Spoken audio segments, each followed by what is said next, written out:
One of the worst times was the fasting in the month of Ramjan in 2008.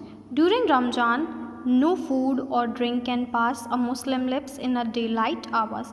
The Taliban bombed the power station, so we had no electricity. Then a few days later, they blasted the pipeline, so we had either the price of gas cylinders we used to buy from the market doubled. As my mother had a cook on a fire like we did in the village, she didn't complain. Food needed to be cooked and she cooked it, and there were others worse off than us, but there was no clean water and people started dying from cholera.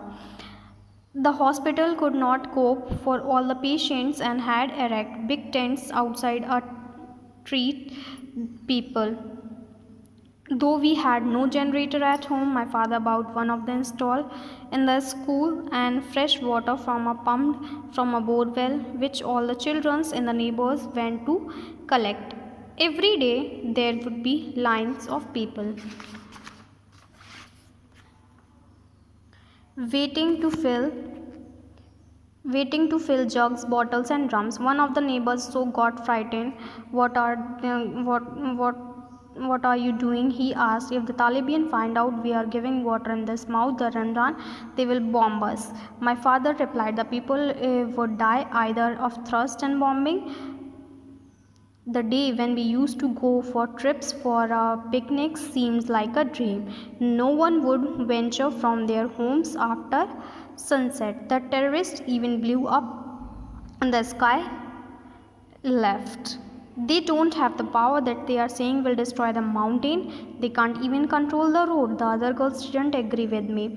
Who will stop them? They already blown up hundreds of schools and no one has done anything. The father used to say the people of SWAT and teachers would continue to educate our children until in the last room, the last teacher and the last student was alive. My parents never suggested I should withdraw my school ever. Though we loved school, we hadn't realized how important education was until the Taliban tried to stop us going to school. Readiness and doing our homework wasn't just a way of passing time, it was our future. That winter snowed, but built snow bears without much joy.